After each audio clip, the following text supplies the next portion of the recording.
Welcome to VoteProPot-Cast, brought to you by VoteProPot.com. More states are moving towards recreational cannabis use. Legal licensed dispensaries, it seems, are pushing drug dealers out of business. Teen cannabis use in these legal states, as it turns out, is significantly dropping. We've got these and a bunch of other very cool stories to keep you informed and entertained with. And we're going to start with Andrew, who has an update on the House Judiciary Committee hearing on cannabis, which occurred today. That's right. I watched TV today. Yay. Yeah. I had it on for a while. 3 hours. Yeah. Today, there was a big meeting on Capitol Hill discussing finally the legalization of marijuana. Now, this was a Judiciary Committee that never before has seen a meeting on cannabis. Now, testifying at the meeting today was Marilyn Mosby, the Baltimore State's attorney, who we did a story on her a couple months ago about how she just stopped prosecuting simple possession. Right, local talent. Mm-hmm. And also testifying, I should say, was Mr. Neil Levine. He's the CEO of Cannabis Trade Federation. And Dr. David Nathan, who's the president of Doctors for Cannabis Regulations. Now, it seemed to me everybody was in pretty much agreement that there needs to be changes because the prohibition on cannabis didn't work, right? So now it's a matter of how to go about it. I know that a lot of people, one of the big issues they were talking about was the banking issues. There are congressmen from different states going, in Florida, we're having, problems with the banks and, these small businesses. And also the fact that some of these businesses are cash only, it's a security risk. I mean, there's been, stories all over the country where dispensaries being broken into or robbed. And then one of the big issues also they're making the racial and economic disparities in the people who are prosecuted as opposed to the other. For example, they say in Baltimore it's 4 times more likely for a black man to get arrested for cannabis use or possession than a white guy, and or say a black or brown person, I should say. And in D.C., it's 11 times more likely that you'll get arrested for simple possession and or use in public. I think that's what it is. It's not like black people are using it any more than white people. Yeah, and I've read articles, and most of it's anecdotal, but even the odds of a white guy getting pulled over, car smells like weed, he's got a much better chance of being let go than a person of color. Well, that's what Marilyn Mosby said. It says it's just not the disparity is just not in cannabis. No, that's true. That's very true. 20 million Americans have been arrested for simple marijuana possessions. Now that they can't get jobs, they can't get loans, they can't get housing. They have problems all over the board. Just having that simple little, and the cops, it's no big deal. You'll be out in the morning. Right. Yeah, it is a big deal. It is a big deal. And they know it's a big deal. Especially if you're a kid, man. Sure. Yeah, and it needs to not be a deal at all. Andrew, we talked about this coming up last week, and one of the things I found interesting was that even the opposition, or we should say the minority party, the Republicans in this case on the Judiciary Committee, they brought one witness, and he was a pro-cannabis witness. What does that tell you? Well, he was that's the guy from the Federation. Neil Levine. The Cannabis Federation. Right, and I mean the guy's sharp and man, he's great. I think what the Republicans are saying that if this is gonna go legal, or it's gonna be it's gonna be a serious business, which is correct. But one of the problems like they had in Florida, one of the laws they had down there was you had to be vertically integrated. You had to grow, process, and sell. So it was big guys only. Right. There's no way a small businessman is going to be able to afford to do that. Mm-hmm. Yeah. And the other thing is, God, I hope they don't go that way. Me too. Well, and here's another reason why I think it may not be. Everyone's going, why haven't they legalized it yet? Because I think some people are dragging their feet purposefully. And one of the reasons being is that large multi-state cannabis companies can come into a state, establish their business, and undersell the small competition. So the small guy, he can't write anything off on his taxes. Yeah, he's having trouble with banking, and then he's getting outsold. his projections, what he speculated his sales are going to be, aren't as big because wholesale prices are down. You know? Yeah, and he can't operate on those slim margins that the big guys can operate on either. Right, Yeah. they can't. And this is a great lesson in the perils of what a lot of people refer to as crony capitalism. And it stems from the fact that the regulations for business are written in such a way that it's just like you say, Andrew, in every business, when you have so much regulation to go through, so much pointless crap to go through, only those companies that have the resources to handle hire this the stuff, attorneys, right? To hire the attorneys, to go to the, hire the lobbyists, to hire the admin people to navigate all this compliance. Yep. A small company doesn't have a shot. Yeah. And that's bullshit. That's the problem with crony capitalism. It's not free market. Well, the other thing That's I correct. think, Andrew, you watched the whole thing. I just saw blurbs of it. It's one of the things I heard some of the politicians talking about was to try to give an advantage to some of the inner city areas, to give them a little bit, Correct. right? What did they say about that? Did you catch that? Well, they're saying, especially the people that were impacted by these such unfair laws, In the past. they should be given some kind of financial incentive to. Sure. I'm not saying it's restitution, but to Kind of, yeah, yeah. Give them the opportunity. Yeah, I take it back. Yeah, definitely for a form of restitution. Yeah, it should give them opportunities to do that. Mm-hmm. Right. So they did discuss that, and the banking laws is one of the big things that's holding small businesses back. Obviously, Yep. because they can't get loans. That's And all these big businesses, man, they got angel investors Right. and venture Right. capitalists that are cutting them big checks. But if you're some small guy, No way, yeah. Who's just trying to break into the business? Yeah. break into the business, man, there's very few people that are going to cut you a big check. Yep. Barriers to entry. And you can't write your expenses off on your federal taxes, right? So that's Right, huge. right, and that's the other thing for that's small huge. business. It's going to be tough. Yeah, exactly. So Andrew, when it was all over, what did you come away with? I mean, those were the issues. What was some of it? Was there anything resolved? Well, one of the things that I did see was everyone agreed that that prohibition really has kind of failed, and we need to readdress and reevaluate and change especially the cannabis laws, Mm-hmm. not just all drug laws, but cannabis laws in particular, because a lot of this pertains to all drug laws too. Yeah. Okay. What about Schedule 1? Was there a discussion? Well, that's the other issue. That's what we discussed that a lot. Yes, they're saying now. Some people are saying they should take it down to Schedule 2, Schedule 3. They're going Schedule 3 doesn't solve the banking issue.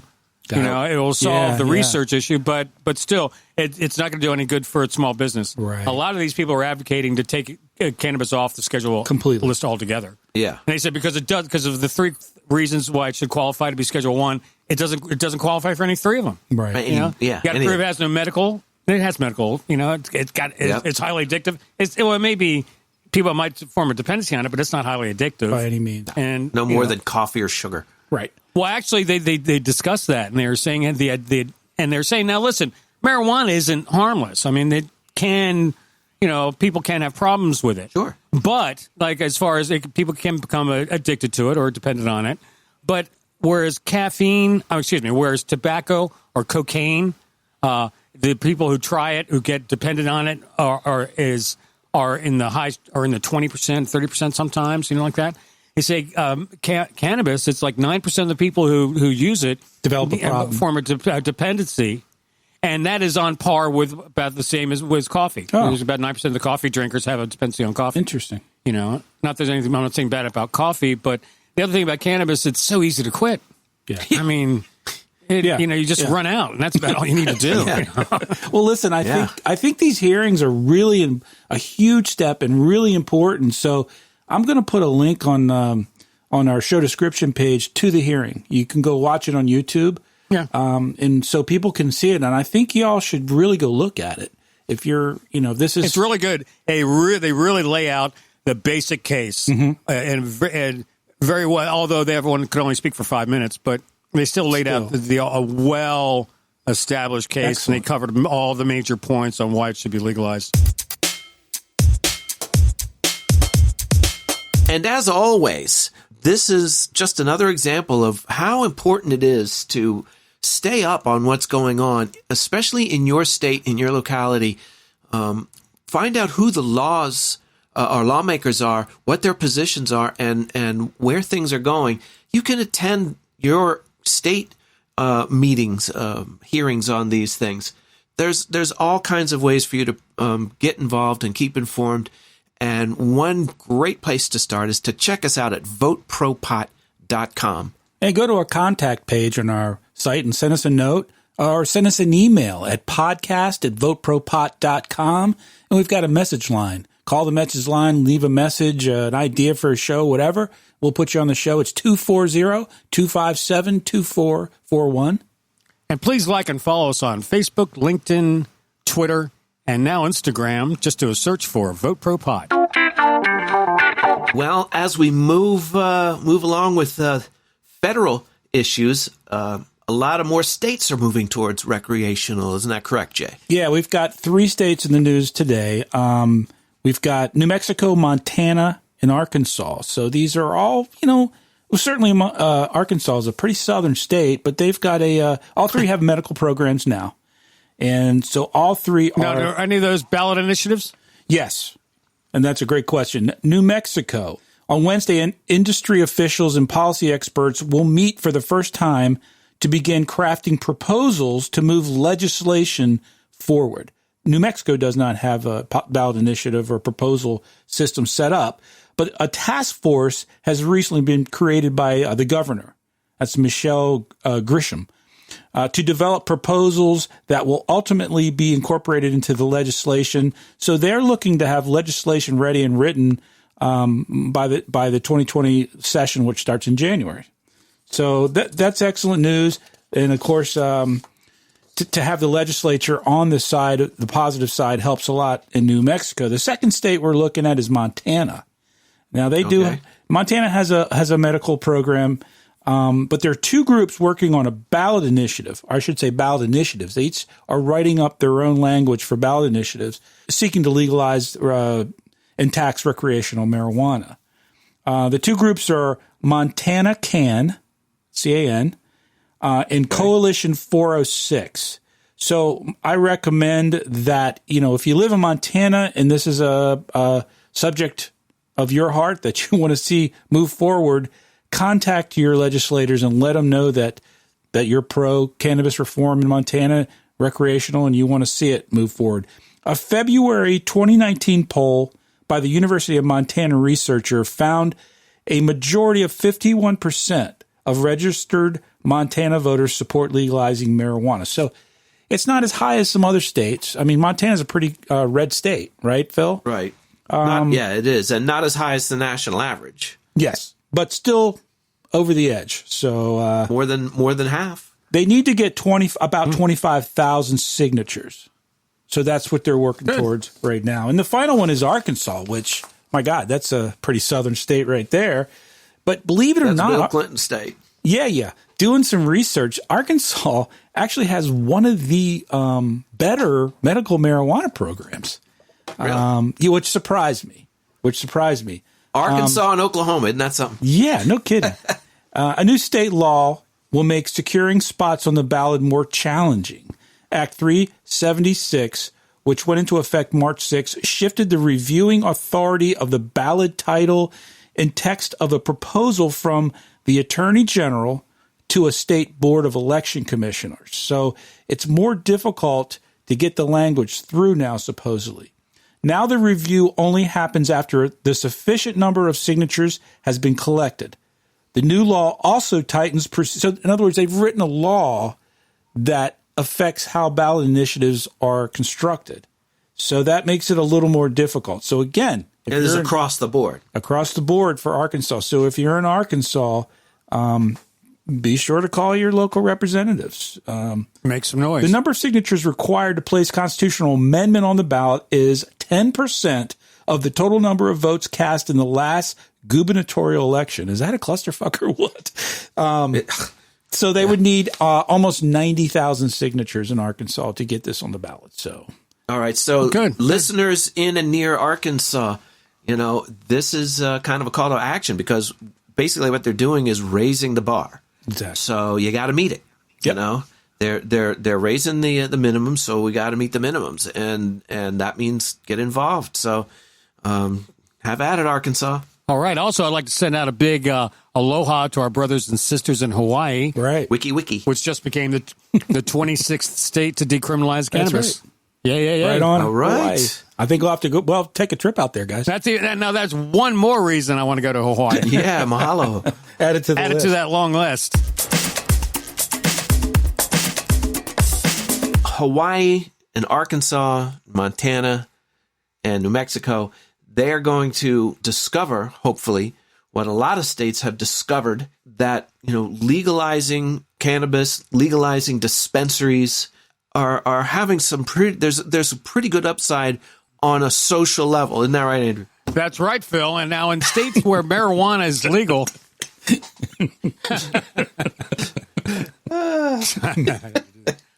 That's right, Phil. Well, that's right. In states where marijuana is legal. Johnny, tell him what he's won for that. A brand new car. That's right. Okay, now in states where marijuana is legal, licensed dispensaries are pushing out drug dealers. Imagine that. So as it turns out now we've heard the report where teen use in states where it's legalized has gone down. What they're finding out is that in states where recreational is legal, adult use is legal, that's what's really putting the cramps on the high school drug dealers. Because they're having a much harder time getting it. Makes sense, yeah. And all, and then also I think they're finding in states where it's become legalized, I think some of the kids just go, it's not cool anymore. Right. When we were kids, I tell you, that covert sneaking around, smoking was part of the cool thing. That rebellious act was, it's what we did. Oh, I don't think it's. And now it's like, now you bring weed home, your parents will yell at you. They fucking pinch the bag. It's like, my parents found my weed. Shit, man, you got in trouble. No, they took it all, man. You had marijuana, young man, and you didn't share it with me? Times have changed. So anyway, so that's good news. And I think I think the black market is really suffering. Because a few things, the legal market is pushing them out, and the gray market is really, really hurting them. It's just that more and more people are realizing, when you buy black market weed, it's full of mold and it could have plant disease and God knows what kind of insecticides or fertilizers they used in it, or if they even did it right, or it's just so many things that. Then you go to a dispensary and it's all clean and great. You got these great selections. How do you compete? Yeah. You can't. Yeah. I mean. Yeah, I've talked to a lot of people, man, when in legal states. I mean, when it came legal, I had to go break up with my guy, with my dealer, send him a Dear John letter. I felt really bad. After 20 years. It's not you, it's me, man. Hey, I still call my old guy. I call my old guy like once a month just because I don't want to think that the only reason I liked him was because of weed. But I've known him my whole life. A guy we grew up with from our old neighborhood, you guys know. And even I think he got his card. He retired, man. He's not even in it anymore. Yeah. And plus, he only did it just for like a group of friends. He knew a guy, and he split an ounce with a couple of us, and that was all that was. And I don't think this is something that people even anticipated. When you look back at when early talk about legalizing marijuana and how it's going to affect this and how it's going to affect that, I don't think anybody really talked about or added to the equation the idea that the quality of the weed is going to play such a huge part on this whole thing. Just for the reasons that we've said, that and just you're going to get safety. good quality, safe weed, and all of, and talk about keeping it out of the. Well, we're what about the children? Well, you're keeping it more out of the hands of children. That's right. Because there's no dealers by doing this. Because they got to be 21 to buy it. In that hearing today, they were saying, years ago, you get two high school kids, give them both $20, and tell them one to get alcohol, the other one to get weed. The guy who's getting the weed is going to be back first. Yeah, that's true. That's true. Research gathered by the CDC, that's the Centers for Disease Control, analyzed data collected from 1.4 million high school students between 1993 and 2017. And they found that teen cannabis use actually went down in legal states. And that's kind of counterintuitive, or at least counter to what the predictions were. Right. In jurisdictions that allow recreational cannabis use, the number of high school students that reported consuming cannabis in the past 30 days dropped by 8% over those 24 years. Now, 8% doesn't sound like a whole lot, but it's not insignificant, and it's a downward trend. Right. The amount of high school students who reported consuming cannabis at least 10 times in the past 30 days also decreased by 9%. So now the reduction in use by teens was only noticed after states legalized recreational cannabis. Allowing for medical states really didn't show any, there wasn't associated with any decrease in adolescent consumption. But because this study covers such a wide time range, you can, it's easier to map a change, at that point where recreational becomes legal. Right. And so, this is very good news. That's I think. interesting. Yeah, definitely. And kind of gives a lie to, whenever people talk about legalizing drugs who are just dead set against it, one of the things they always bring up is, keeping it away from kids. Well, does anyone honestly think that, illegal marijuana is being kept away from kids? I don't think so.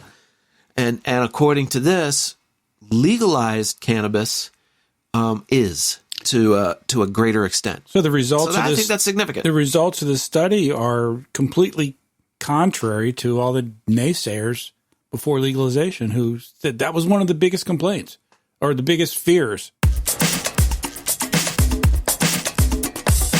There's a company out of Canada called Hemp Earth, and they are set to build the first plane constructed completely from hemp. Not only is it constructed from hemp, but it will be fueled by a proprietary hemp jet A biofuel that the same company makes. It's a privately held company. Everything from the seats, the wings, the plane's walls, the pillows, everything will contain hemp. Hemp is interesting, as we've talked about it plenty from an industrial standpoint. It's much lighter and yet much more durable than steel. It's like a natural polycarbonate. It's exactly what it's like. The planes will be relatively small. This model it'll take 4 passengers and a pilot. They say that the hemp, pound for pound, it's 10 times stronger than steel. It's lighter and it's more fuel efficient, obviously, for that reason. It also has a much smaller or essentially no environmental impact. Say essentially, because there will be some other materials mixed in for certain components of the plane. But in general terms, so it's kind of cool. This company, Hemp Earth, was founded in 2012, and they manufacture currently like surfboards and paddle boards and other products out all from hemp. And they also make oils, and now they're getting into fuels. So it's pretty interesting development. Well, now this is what kind of a plane? Is it like just a single engine? Yeah, it's like a Cessna kind of thing, or something like that. Yes, exactly. Carries 5 people, so it's relatively small. Of course, the engine can't be made out of hemp, right? You wouldn't think, but I don't know some of the components. Well, but did they say is it fueled by hemp? Yes, it's fueled by a proprietary fuel that they've come up with. But it's burning in a internal combustion engine of some sort. I would assume. It doesn't say that. So it's a hemp-based aviation fuel. Yeah, exactly. Wow. Interesting. Now that alone, it could be, and that's what they're hoping. My understanding is it's still a privately held company, so I don't know that stock is available, but it's an interesting prospect. I definitely keep an eye on. Kind of a proof of concept. Yeah, they're also developing composites, which they say will replace materials like fiberglass and other things in aviation and other industries, because of the strength and the lightweight. And Andrew, you've talked about this in construction and other industries. It's the most fibrous plant on the planet. And it just really started. Henry Ford, remember, he made a car out of hemp in the 1930s. I found out today, doing some research on this, that he also built a plane. Henry Ford did? He built a plane, supposedly, from hemp. But I don't think it ever went to fruition and didn't fly and was never completed, but he was working on it. Well, you know, so he couldn't get high on that one. No, he couldn't get high on it. Well, Henry Ford said, why should we cut down forests that took 30 years to grow? Why should we dig up, pull oil out of the ground, and why should we take all these natural resources when we can grow it, right. Yearly with hemp? It just doesn't make any sense. I don't know why. Well, he was way ahead of his time, wasn't he? Yep. Right. Yep. I read an interesting story today, too. There was a woman in the 1950s who did like her own Rick Simpson oil, and she was curing people of terminal cancer. Traditional medicine had told these people just go home and die, or nothing we can do. And she was going in and curing them back then. When was this? In the 1950s. No kidding. Yeah. Interesting. Wow. Wow. Well, I'd love to hear more about that. And I'd love to see this plane. Yeah, me too. They didn't have any photographs. It sounds... Apparently it's top secret. Yeah. Now, that's interesting, Andrew, that, the traditional, conventional medicine is telling us, well, we've reached the limit of what we can do. And, back in early as the 1950s, somebody is applying cannabis-based holistic medicine, and it works. Where is the line between adult use and self-medicating? Because I really believe a lot of people were smoking marijuana and they were self-medicating. It wasn't really for recreational. They were depressed or they were in chronic pain. And they couldn't sleep, and people have been doing this for years. Now, there was thousands. Right. So we discussed that, but now there's a recent study that was made and from the researchers at the Albert Einstein College of Medicine in New York and the University of Miami. Now, what they studied and they polled these people, 1,000 adults, and they found they asked them, well, why do you smoke cannabis? And the two main reasons they said wasn't because it's fun. It was because it released pain and it promotes sleep. 65% of the people, of the customers, reported they used cannabis for chronic pain, and 74% said they used it for sleep. And for those who use cannabis to help with pain, 80% of them reported that it was very or extremely helpful to relieve their pain. Now, amongst these customers, they also they said 82% of them were substituting cannabis for over-the-counter pain medicine. So they weren't taking as much ibuprofen, they weren't taking as much Tylenols, aspirins, Now, in the group of adults who they polled, they used cannabis as a sleep aid. 84% of them found it to be very or extremely helpful. I find it's very or extremely helpful. Yeah, me too. I mean, I sleep like a baby. And just for your information, out of the 1,000 people that were in this study, 90% of them were under 50, 42% of them were women, and 66% were white. I don't know what that means. That really matters. Well, I don't know, but it's a good sample. So that's what I've been saying all along. I think pot really is a recreational drug, but people used it for therapeutic purposes. And I think the great majority of the people who smoke weed, especially older people, do it for therapeutic, so they get to sleep. And I think the people, just to throw it in there, the people who are using it purely for recreational are getting health benefits from it. Yeah, that's true. And also they're a lot younger, and they're like smoking big blunts, and they're out partying, going to concerts, having a good old time. Older people aren't doing that as much. People know. I mean, most people know the history of cannabis as a drug. It was the number one pharmacy medication in the United States since the mid 19th century until Anslinger, really. Right. I mean, it was in all kinds. It was of in all products. the pharmacopoeia. That's right. It was all the indexes. Yeah, and it was prescribed on a regular basis for lots of number of things. Chronic issues. As a matter of fact, they were using it for neurological issues back then, and you're kind of thinking that maybe they kind of like were curing it without even really knowing how bad it could be if they didn't have that medicine. And then when it was taken away, all of a sudden epilepsy became like sort of a big thing. I don't know. Maybe they were effectively treating it before, and we didn't realize it. A Georgia woman got a surprise when she bought a cake for her daughter's birthday. Kensley Taylor Davis from Georgia posted on her Facebook last week that her mother had ordered her a cake for her 25th birthday, with a Disney theme of Moana, that, the princess movie about the teenage girl. What she got was a little more grown up than that. Now, granted, Kensley Taylor Davis is 25, so it's not like it's a 5-year-old or a teenager, right? But what she got was a little more clever and anyway, more appropriate for 25-year-old the website that we found it on. Instead of Moana, her companion or her companion Davis's cake featured not just frosting circled weed leaf, but also a picture of a green My Little Pony horse, red-eyed and tattooed with a weed leaf and smoking a joint.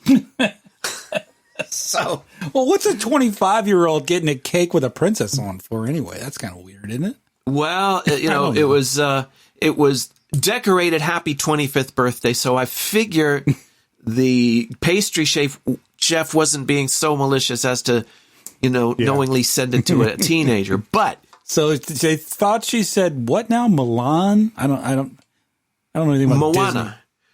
Moana and her companion Maui. That they're one of the Disney characters. One of the later, Take your word for it. Kids were mostly grown up by the time Moana came out. Right. I think so. I'm not as familiar, but but imagine if she had ordered a Little Mermaid cake, and she got a marijuana it'd be the same leaf. kind of thing. And instead, she got a pot leaf and a stoned My Little Pony. It's obvious the mistake because they thought she said marijuana, and obviously pastry chefs. I know this for a fact. They smoke a lot of weed, and for example, and also there's a whole. I don't know why pastry chefs want to get political, but there was a story I read last month about. Someone ordered a cake for their son who's graduated summa cum laude from university. It might have been like a really Ivy League school, whatever. Mm-hmm. And when they got the cake, they censored out the word "cum" from summa cum laude. Congratulations, summa blank blank blank laude. They censored his cake. Why is it always these pastry chefs? Yeah. No, but I can just see it. They took a phone order, and the mother said, "Yes, I'd like a Moana cake." Right. And he said, "Okay, sure. Marijuana cake, sure. Got it." Sure. For those of you who don't know, Andrew's a pastry chef. That's why we're damn good one. Making fun of pastry chefs because Andrew's our esteemed co-host. Needless to say, she wrote in the caption that ice cream cake was still good. And obviously people thought she said marijuana. So that's... maybe if I ate that cake, I'd want to watch some Disney. I think the lesson in all of this is maybe email your order or type it out or speak very clearly.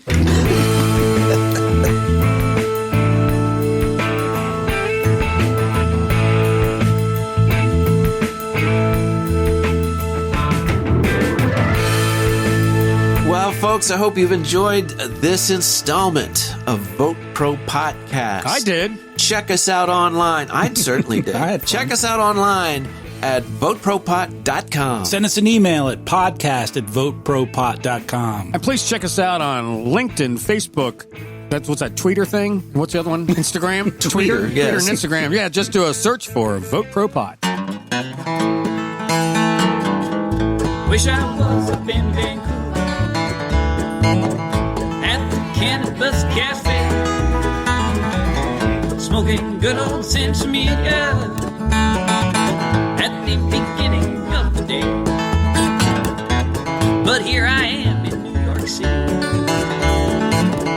hiding out in Central Park, getting kidnapped by the police today sometime before dark. But I wish I was up in Vancouver at the Cannabis Cafe, smoking good old Sensimilla at the beginning of the day. The judge looked down upon me, frowned. He said, "Kid, get on your way. Just don't start out your morning with espresso and a J." I said, "I wish I was up in Vancouver at the Cannabis Cafe, smoking good old Sensimilla at the beginning of the day."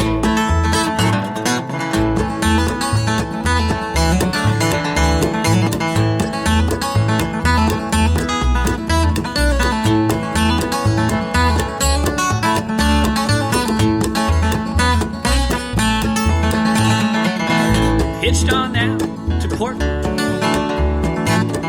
caught a ride up to BC, bus over to the neighborhood to have a bowl with my coffee. Now I'm up in Vancouver at the Cannabis Cafe, smoking good old Sensimedia at the beginning of the day. Smoking good old Sensimedia